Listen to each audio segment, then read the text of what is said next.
John Moxley, who was formerly known as Dean Ambrose in WWE, was on Talk Is Jericho. And Talk Is Jericho, very great podcast. I recommend anybody, if you have not listened to it, to listen to it. Give it a nice listen.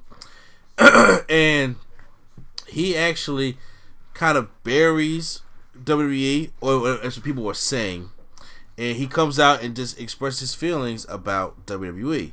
Now, when this happened, this reminded me a lot of CM Punk. Now, the thing with CM Punk is, though, in my personal opinion, CM Punk, like, he really went in there and just buried the whole company. He almost buried professional wrestling. I didn't get that from Dean Ambrose or John Moxley. So there's a lot of things to say. So, Quattro, did you hear the Talk Is Jericho interview? Now, I absolutely listened to the Talk Is Jericho interview. And to be real with you, that was my first time listening to Talk Is Jericho. Really? So, yeah, like, I'm listening to Edge and Christian's podcast heavy, and it was like Jericho's was always on my list, and I never got around to it, but I gotta definitely come back around to that. And you make a good point there, and I think it's because when CM Punk did his, he's just pissed off. Or I think it was Colt Cabana's podcast when he did his. Yeah. He was just angry. He was just angry at the whole establishment and everything that has to do with it. Whereas when it's Dean, the first, I want to say 15 minutes is legit Dean thanking WWE. Yo, I appreciate that I learned this here. I wouldn't be able to do this without them. Yeah. So he met his wife there. Right. He was like, it's like I have friends I went to college with, and they be like, I hate that college, but your wife is there from there. You have kids because you went to that school, so you can't hate everything about it. And I feel like Dean Ambrose is almost not. I'm not gonna say he's more mature than CM Punk, but he took a more mature route in that way. Like, I have to appreciate what I got to allow me to do this. And I appreciate that he did that.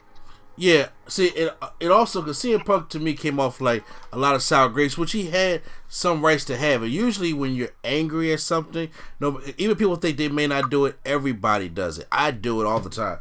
When somebody's angry at something, they're full of emotion, they're going to say things and bring things on, sometimes maybe a little bit worse than it seems, kind of thing. Or just to make an attack, and they'll do everything they can to make their point. And I got Dean Ambrose's frustration. There were some things that was said about WWE that just frustrated me, and giving us a little insight of it about stuff that we pretty much already knew about, but him just confirming it was a thing. But he still had the wherewithal to let us know that he doesn't hate WWE. He actually wants them to be better. And I think as a wrestling fan, we all want them to get better. You got the marks out there that were saying, we got to get rid of WWE. It's not about that, because there was a point in time where everybody wanted to be a part of WWE. And I like how Chris Jericho said that in his 18 years of working there, he always wanted to work for WWE. And when he left WCW to go to WWE, he felt home, and he didn't want to work for anybody else. And then some things just happened towards the end of his career. So some things happened, but he didn't even badmouth WWE like that neither. So having these two guys, at the end of the day, what we all know is true is WWE is the show. You ask almost any average person, you watch wrestling, and they be like, oh, I know The Rock, I know Stone Cold, I used to watch WWF. They don't be like, oh, I watch wrestling. They be like, I watch WWF. It is the conglomerate. It's hard to ignore that. So of course you're gonna want to work at the biggest place always. It just makes sense. So me and Quadro are going to dig into this interview a little bit. I mean, I'm not going to go verbatim of everything he said. I'm going to go to some of the highlights that he did talk about.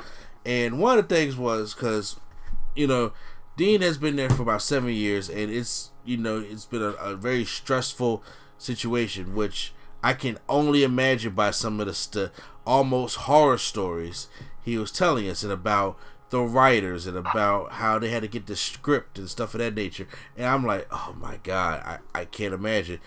So he said that he had his mind made up to leave in July of 2018, and this guy was still injured. He had an arm injury, then he got a staph infection, then it got worse. So it was a lot. Then that's the next month he comes back with Seth Rollins and does the whole SummerSlam angle. And he even said in the Talk of Jericho thing that he wanted him to bring him back at SummerSlam, and instead of the Raw before SummerSlam, and then go on to SummerSlam and be there. But he said, but no, they abandoned the idea of it, and of how things goes, because he wanted a different, he wanted a change in his character, and all the ideas that he came convinced that the writers would tell him different things that they were writing about, especially when he was turning heel, and there was one being of a pooper scooper. See, and if I could jump in here, it seems, and I feel like all the listeners that listen to our podcast right now and listen to the Talk is Jericho podcast see that the big problem, and just to isolate the big problem of what I see, is not miscommunication. It's lack of communication. And it's not lack of communication from Dean Ambrose's side. As you were about to go in with the pooper scooper line, he advocated against this and said how stupid this was and how it wasn't with his character. And like, this is his character. I know he's employed by the company, but this is his character. It is his job to sell himself. Yeah. Are we not wrong? No, you're right on that. So when he put out this character, and you say, yo, you gotta say something that is so unlike you, and he's up there telling them like, yo, that's stupid, I wouldn't say that, and how he was like, Vince McMahon was like, oh, this is gold, you gotta say this. This it is good shit, sense. like he said. It's so you. Yeah, he said, this is good shit. This is so you. Right. And he was like, and I see that's where Dean Ambrose got a lot of anger. You're telling me what's me? How insane does that sound? I can definitely see the frustration there, and then he does make a comment saying that, you know, the whole pooper scooper thing. He was just like, yeah. So he says that with that pooper scooper thing, that he meets up with his man, and they're trying to change the promo around. They're like, look, if we could probably find a way to get this pooper scooper thing out of it, because it's embarrassing to say stuff like this, we could probably give it to Vince, and then he'll probably change the promo around, because if he sees pooper scooper, he's going to want to use it, because Vince thinks it's good shit. He thinks it's funny, and they were going around all day trying to change his promo, and then when he finally changed it, and then it goes to McMahon. Vince leaves a note from signed off VKM, saying that Dean Ambrose needs to know how to read, to get in touch with his character and read these promos verbatim and not try to change them. And that pissed Dean off, because Dean's like, well, what am I doing here? Because clearly this man does not want,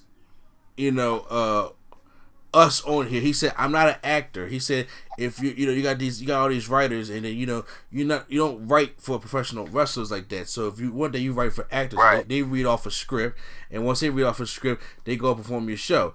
That's because Richard Man, his show, all what he wants is about entertainment. That's what he's been wanting for decades. That's what it was. He said, so why am I even working here? Which showed some of the frustration. He also shed some light on, of course, that whole heel turn he did with Seth Rollins, and why each day he came out looking more like Bane, and with the whole gas mask and the whole jacket, and then the whole, this crowd is infectious, and I need to get smelly and stupid, and I gotta wear a mask to get away from y'all. And then Vince was pushing how each week he should come out with a different mask or something along those lines. Like, oh, this week you can wear a gas mask, and this week you can wear a surgical mask. And he's sitting the whole time like, this is not me. This is one. Even it's about him being him. It's stupid. See, because if I can real quick, see that right there shows just the out of touchness of Vince. Because you got a guy who's in his mid-70s who is trying to write and trying to direct a show and scripts for people that are around the average between the ages of 27 to 30 years old. Average. So, and then, which is going to a crowd that's of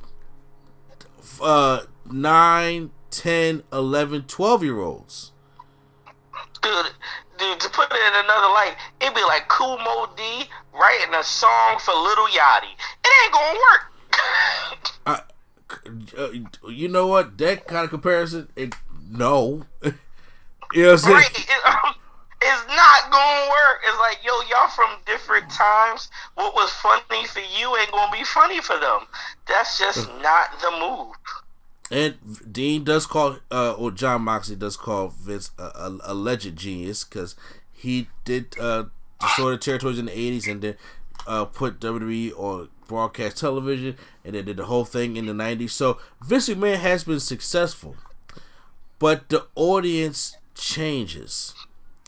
And you have to change. Look, I will sit here, and for anybody who knows me, I have always sat here and said, I don't trust technology.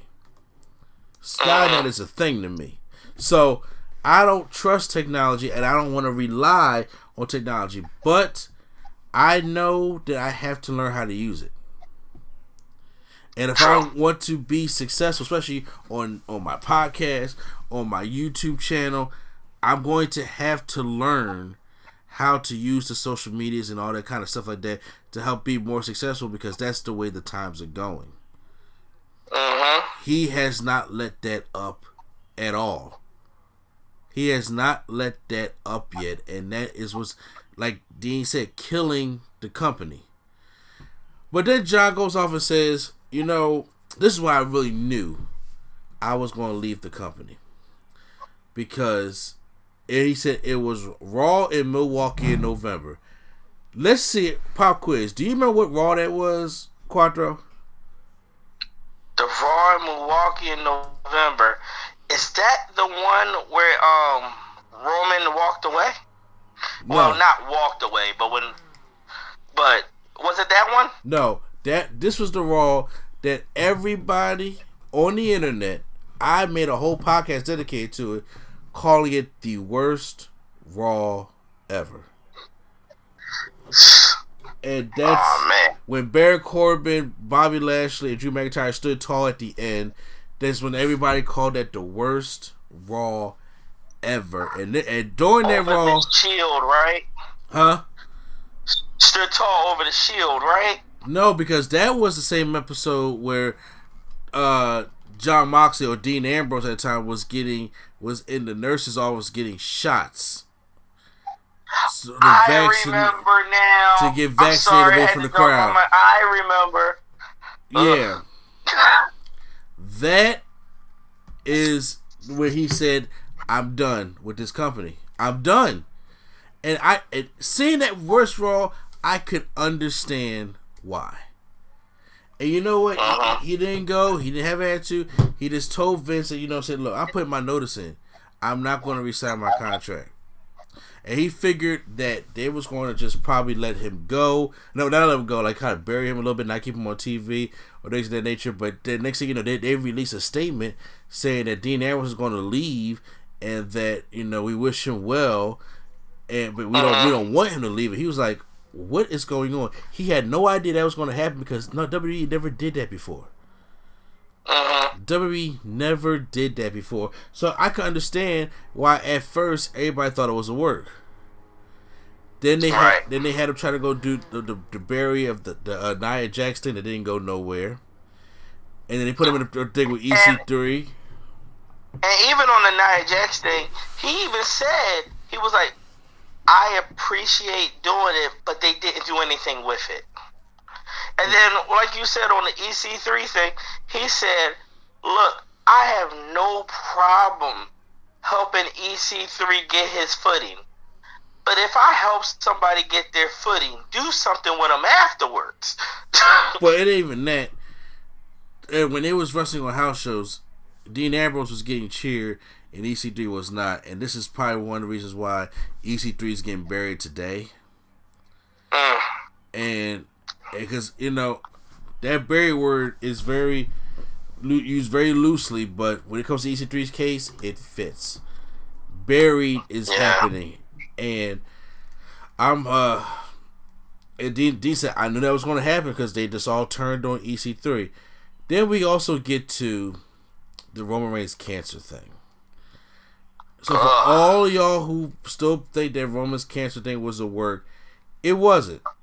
And Dean was saying, like, he wanted me to go out there and say something about Roman Reigns' cancer he felt uncomfortable with.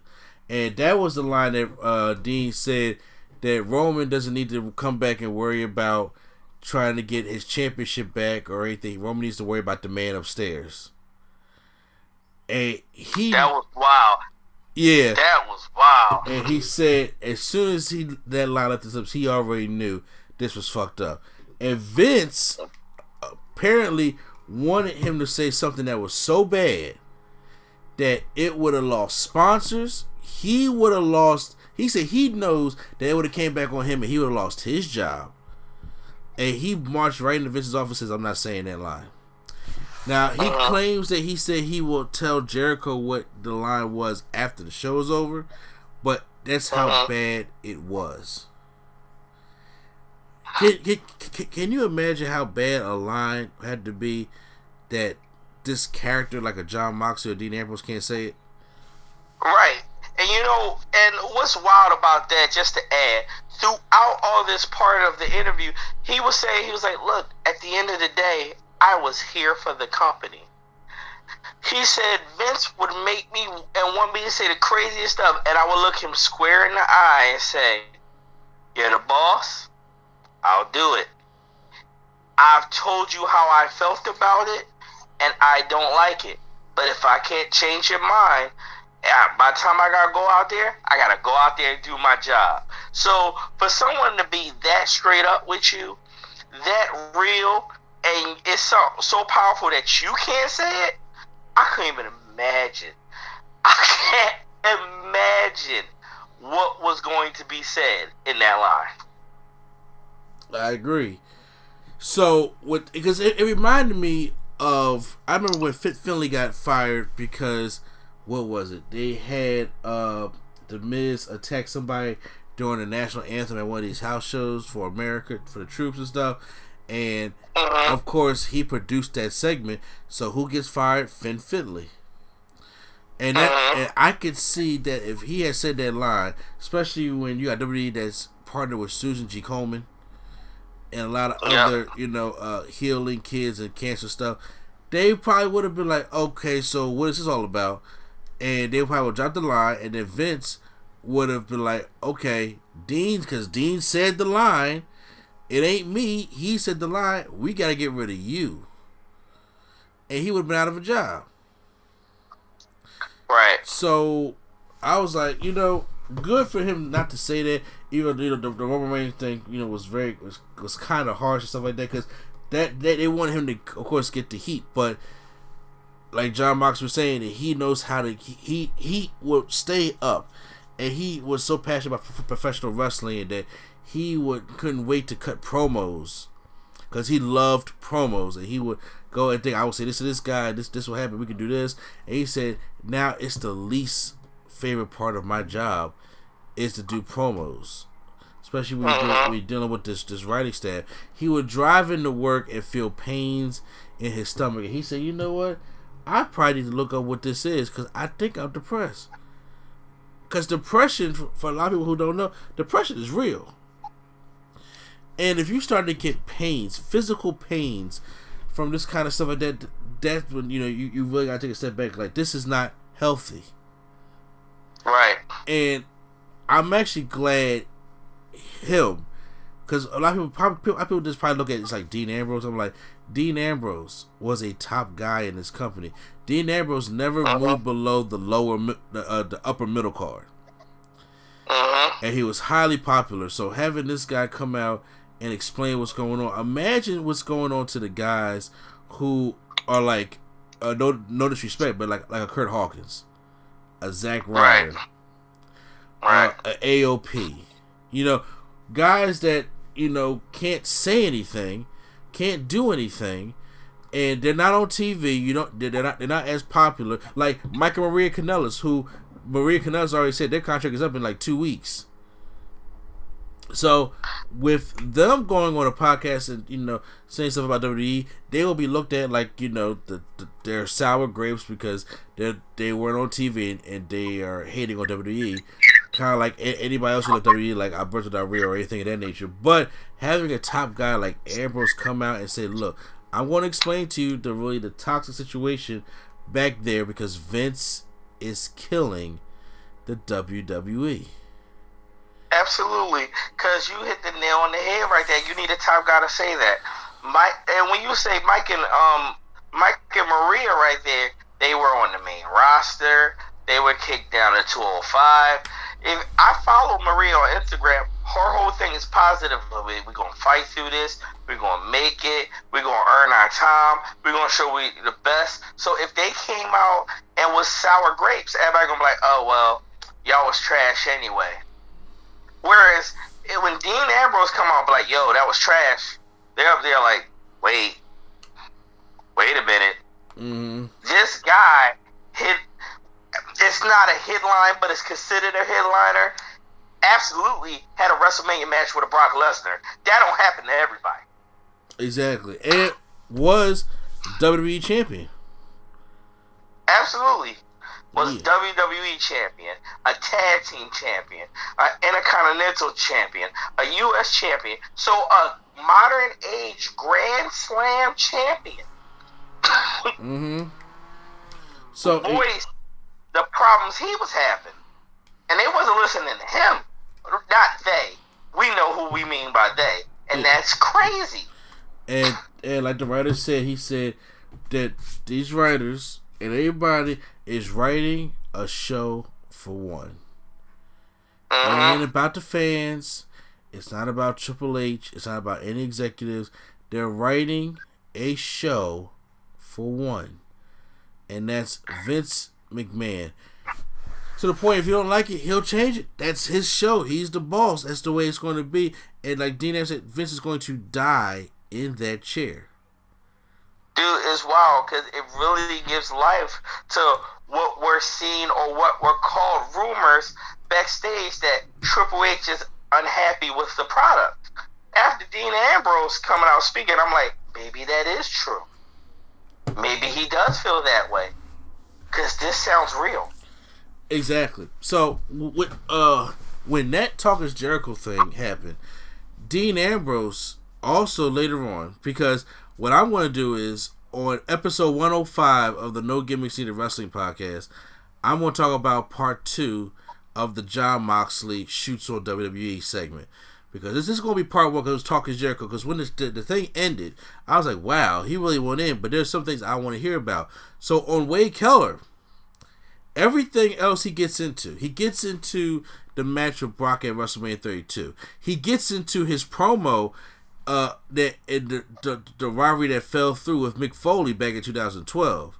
He gets into how he feels about Triple H, because they didn't mention Triple H. It was all about Vince in this Talk Is Jericho one, and he didn't mention Triple H. He talks about the Shield reunions. He talks about a lot of other of that of the Stone Cold podcast, and all that stuff is on Wade, because he talked to Wade Keller for about an extra hour that he did on Talk Is Jericho. So next week when we do that, and then because I'm not doing a Saudi Arabia Super Showdown predictions, I'll just review the show on the next podcast. It's funny, and I know why it is. Yeah, I'm not wasting time. You sure you don't want to talk about who you think is going to win between Lars and the Lucha House Party? Yeah, stop. So I'll just watch it on Friday and do a review and add that to the podcast, and we'll talk about Dean Ambrose WWE shoot part 2 on Wade Keller, because if you have not heard the Wade Keller one, I think that's pretty good. There's more meat on the bone in this one, and there's a lot of things that we can sink our teeth into. But great stuff by Jon Moxley and over in AEW. And even he also mentioned that if there was no other wrestling company in the world, I would still leave WWE. Because and I'm sorry, go ahead. Please. No, you got it. And I also what I love that not only that, he talked about the hope that he sees in AEW and how this is a chance to evolve and not take down WWE. That's not the point. That is not the point. The point is to make wrestling great again. And I like that. I mean, because the rest is good. People need an alternative. They need to see something different for something to get better. Because this is the result of no competition. This is the result of when you're going head to head with Monday Night Football or Dancing with the Stars or the NBA, or you're going up against primetime television. Back in the day, you're going up against other wrestling companies.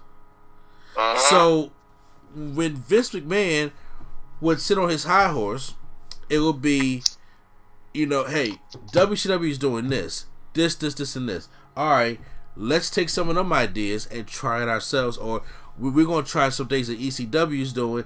We're going to put it together. It was him and Pat Patterson stuff and Vince Russo and stuff like that help make certain stories, wrestling guys. Since there is no other, people, you can say Lucha Underground, you can say Impact Wrestling, you can say Ring of Honor, you can say New Japan. New Japan not even in America. All those things you can say, but all those things other than Impact barely has a TV deal. And Lucha Underground, those things don't come on. Vince don't even know they exist half the time, which Triple H do. But now that you got a company that's going back on TNT, that's that's a global thing right there. That's not no. If I ask you right now, hey Quattro, what channel is Impact on? I think it's online. No, I'm sorry, but I think it's online. No, it's actually on this down south Alabama fishing western channel. Exactly. You can't see my face. You can't see my face right now, but I am confused. Oh, it's horrible. It's horrible. Lucha Underground was on El Rey. El Rey is all a Mexican style, Telemundo style channel. But now Lucha Underground may not even come back for season 5. So there you have it. And then Ring of Honor is on Fight TV. Oh, Fight TV is an app. It's not a network. Fight TV is an app. So, once again, House of Hardcore is online only. Exactly. There is no television deals for these things. And then when you get TNT back, because if you get simple cable, everybody has TNT. And it's memorable. That's what WCW died at, but then now they're bringing back AEW, and it's a cost for them because now you have your roster. You had the biggest roster last year of talent, and you don't know what to do with them. Right. Do you know the different things you could have did with all this talent on your roster? Dude, I think it's wild at a point that even if we look at last week's SmackDown, they are having their wrestlers say things that we know that shouldn't be said. When Daniel Bryan came out and talked about how the tag team division is a joke, you couldn't help but be like, he's right, but I'm mad he is. Yeah. And when your roster is as deep as you're saying, as deep as you're saying, even recently, a list went up. Here are 56 wrestlers that haven't been on TV in at least 3 months. And you're sitting there like, that's amazing. That's amazing. How? There's problems. Simply put, there's problems. There is problems. And pretty soon, the thing is, and then once again, Dean says that Vince got this millionaire complex. He feels like he can just buy anybody out. And he can't do that. Because they don't want to work for that guy. And I'm like, and not everybody doesn't have a hard story, because you got people that's still in WWE that's thriving and that may love the company and what it is. AJ Styles just signed an extension with WWE, and this is going to be his last contract, because after this he's retiring. So he got another 3 years, and that's the end of AJ Styles. But so there could be different stories, but you never know. After he's done, he probably got some stories to tell. You know what I'm saying? Right. But a lot of people can't talk because of the contract they're under, and I'm pretty sure now WWE may start having their superstars sign those kind of like non-disclosure agreements or something like that, where they can't bash the company, which is wild. At the end of the day, because we all know they're signed as independent contractors, they can't be independent. But that's a whole conversation in itself.